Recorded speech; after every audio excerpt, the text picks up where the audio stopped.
What I tried to create was the romance of the past, in and the biggest enemy of romance, I think, is technology and mobile phones. And Didoli is away from the city life. Also, see, I went to a boarding school when I was 7 years old, and it was in the hills. Sherwood College is where I studied in Nainital, and my school was far from the town itself. And all that we see in Didoli is a parts of maybe Nainital and the Kumaon Hills, and the trees and the birds and anything that was 70s, maybe late 60s, you know. So that is what I've tried to uh, create in Didoli. The other reason is for doing this was that mobile phones, I feel they can answer a lot of questions, no? So just to avoid, you know, so you can pick up a phone and say, okay, what happened? Baat khatam. So to avoid mobile phones, I've gone back and I may have written 15, 20 books, and they are all set in Didoli just to escape uh, mobile phones. The other thing is that, you know, I, so after my school in the hills, I went to college where it was a 600-acre campus, huge campus, all green, orchards and trees and everything. After that, I went for my PhD where the campus was 16,000 acres. Just imagine 16,000 acres. And from there, I went to the farm, which was all green again. So Didoli is like getting away from the city, which is also important for me. So that's the reason, I suppose. Yeah.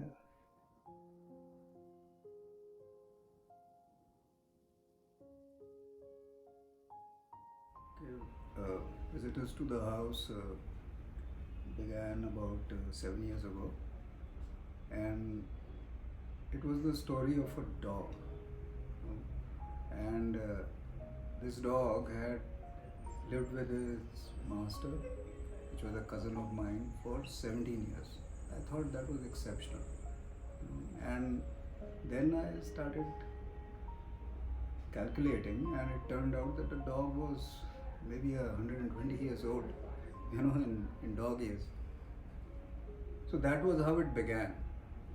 But the experience of writing happened much later because I didn't know how to tell the story for 3 4 years. I didn't know, and then this virus happened, and so I had a lot of time sitting at home, and I would sit on the terrace and write the story. And it started when I looked across the street and saw this kid with its dog, and they were just staring at me, and I knew that the voice had to be the kid's voice, and that was how it started. So during the pandemic, I had hate that word. I don't like to use that word, but during the pandemic, I would sit on my terrace and write, and it was a very peaceful experience. So there was no conflict. There was nothing that bothered me. It was an enjoyable experience.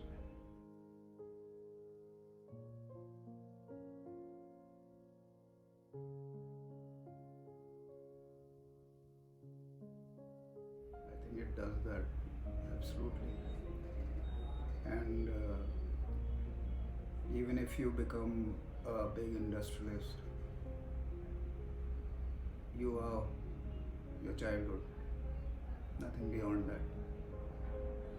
You might say that you learn from your environment, you change over the years. You don't change. That's what I feel. I may be completely wrong, but I imagine that what you've gathered in 12 years is what you are for the rest of your life. And it is very important that the child is exposed to words and wisdom that we want him to carry with him or her. So it's most important part of our lives, and we must invest in childhood.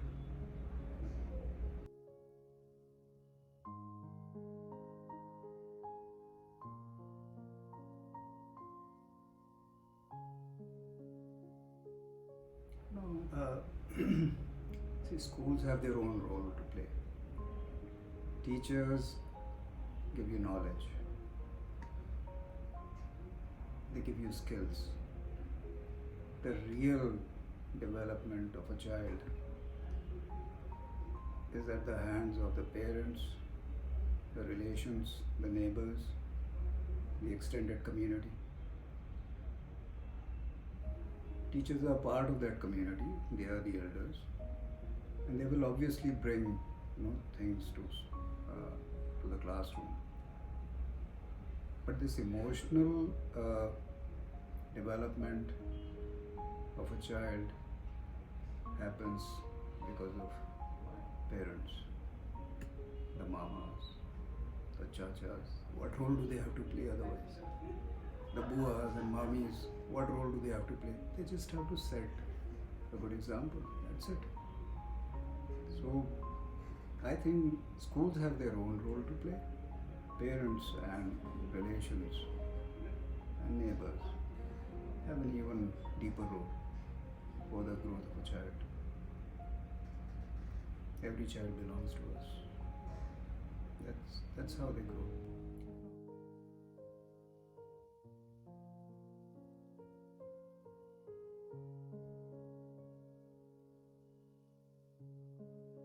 I mean, it's pretty obvious, no? It is the ecosystem of emotions, I think that rain happens because the earth heats up and invites clouds into a city or a village or a hamlet or whatever. Similarly, emotions have an ecosystem too. So what I may say to a child, the child will carry it to 5 other people he interacts with, and that's how it moves. But it's not the math of love. Love is fine. Love is what is bequeathed. You're bound to love, even if you don't appreciate a person or a son or a daughter. You're bound to love. What is more important is to be liked. Liking, being liked is what you earn. So if someone says I like you, it is far bigger than someone says I love you. Love is too emotional, too sentimental. Liking is what we must try and achieve. There was this person, I'll give a short story, and someone who was terminally ill, and I was taking care of him, and he called me to his bedside at 3 in the morning. I said, yeah. So he said, Shashank, I love you, but I don't like you. I thought that it was all worthless. No, you have to do things that make people like you. So that's the math of being liked. It's very important.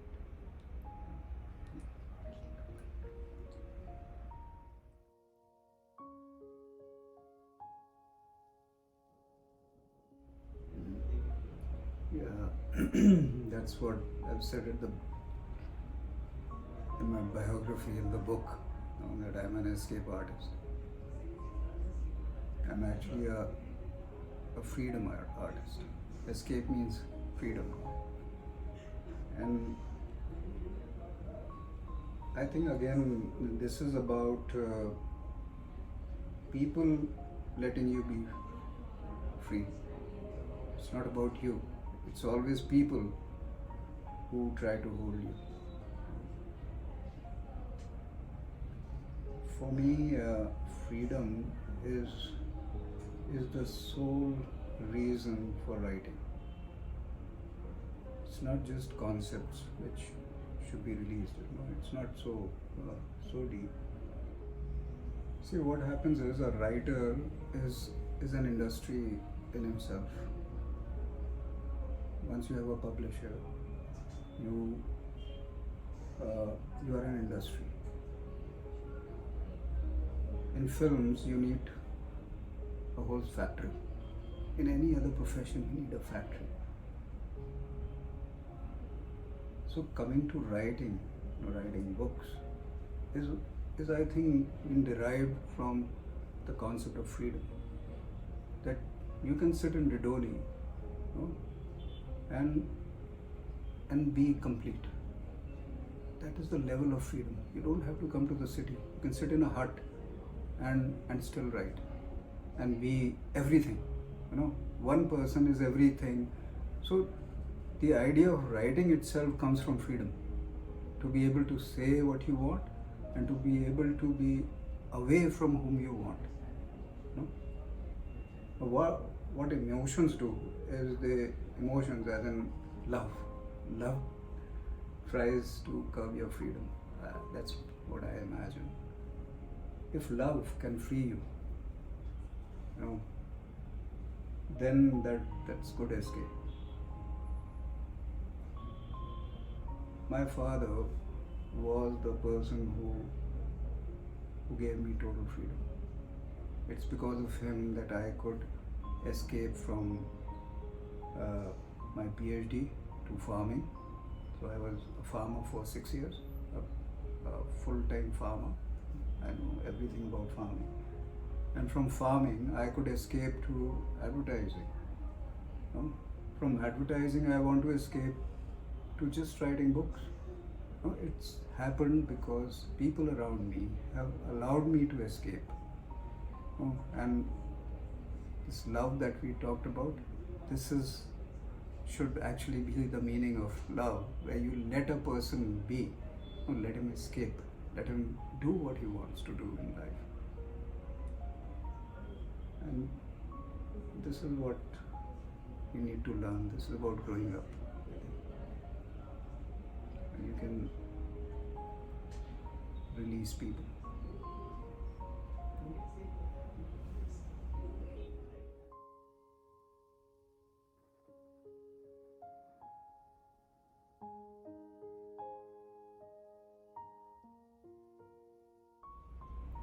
So my father, he got admission in Ohio University for his master's, and that was in 1947, and he really wanted to go and become a scientist, and he finished his graduation in agriculture. But partition happened, and his father lost all his money in Sargodha in Pakistan and said, I can't give you the money that you are asking for, and he couldn't go. And he was very angry all his life.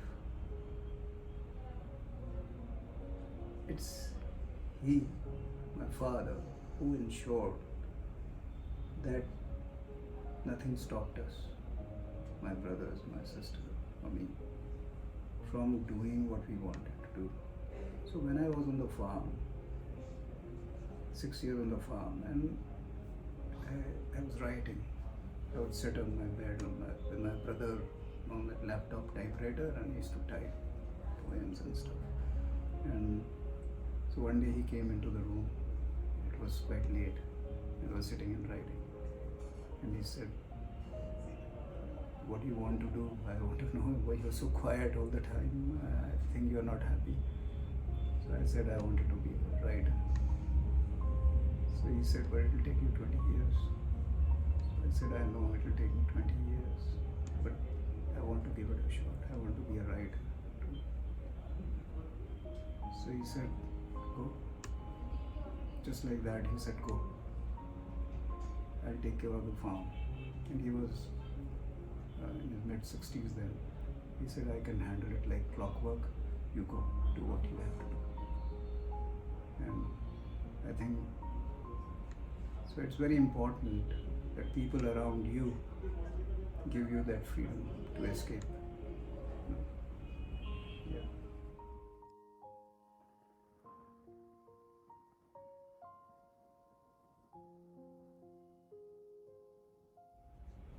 No, I didn't decide to begin with. I was telling the story of the dog and the boy and how they grew up together. Where, to begin with, the dog was his baby, and then it becomes his grandfather because dogs grow beyond us and faster.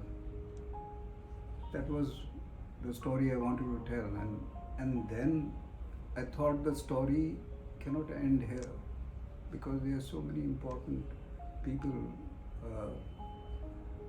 I said I should write a second book for children.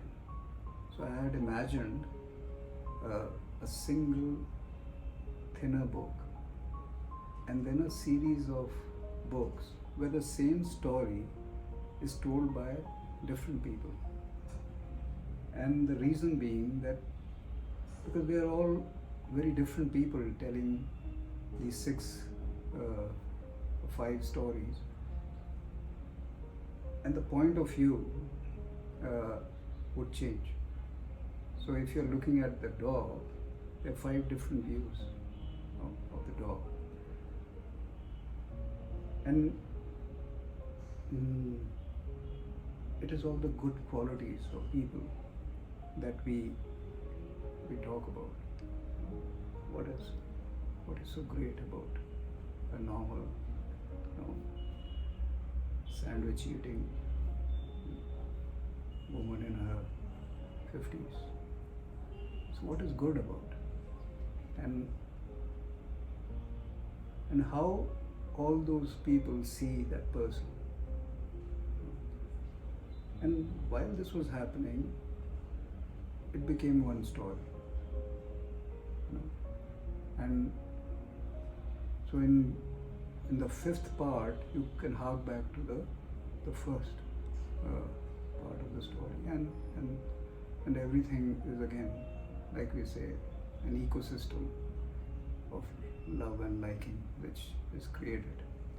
So it started making sense that way, and I have a premise, but I don't stick to a structure ever.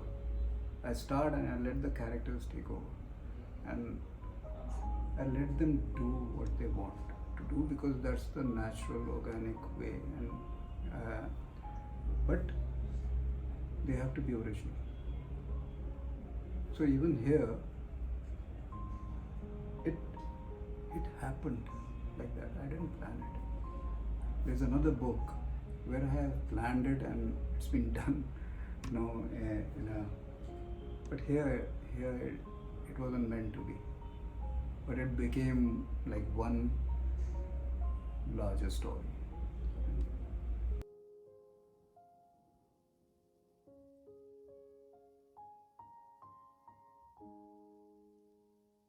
Yeah, so I am also a young writer because you are successful only when you are successful. Even after this book, I won't go and say I'm a writer. No. I'll say I'm a writer when people start saying that there goes a writer. But to be a writer is, like my father says, it will take you 20 years. It may take you more. It's been 30 years. After I left the farm, something very interesting happened actually. So, after I left the farm, I came to Delhi on my way to Bombay, where I didn't even know what I was going to do there. I just left. So in '93, I had gone to the HarperCollins office, and I think it was in Ansari Road, where the hub of publishers was. And I said I had sent something, and I'm on my way to Bombay. What do you think about it? So this person came and he said, we like what you've written, but nobody reads poetry. So, but that was exactly 30 years ago, and I don't know, it's very ironical that I am sitting in HarperCollins after 30 years and we're doing this. So for young writers, I'll say that it's about, you need a second job. You cannot survive on writing alone, and you need to be financed. For that, you need a job which finances your writing. Mine is advertising, and I'm glad. I hate advertising, but I'm glad because it has kept me doing what I actually want to do. And the trick that I have for me is, don't be dissuaded by rejections. I've got 1,000 rejections. Don't be dissuaded by them. Go on to the next project. You finish a book, go on to the next project. It's like throwing the bone and chase it. It keeps the excitement up.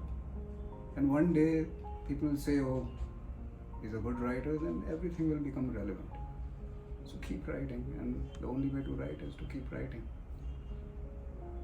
So it's the most difficult profession. The fine arts are the most difficult. It's more difficult than setting up an industry probably. But you have to keep at it and keep the excitement up. Don't lose heart.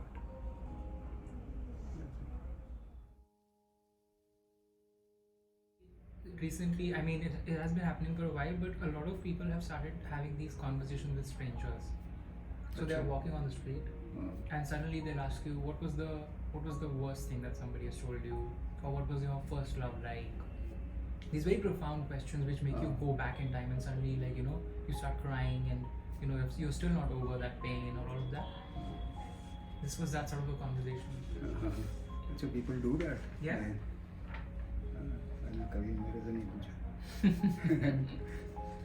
But yeah, someone told me that I don't know what the question was, but someone came up to someone and said something.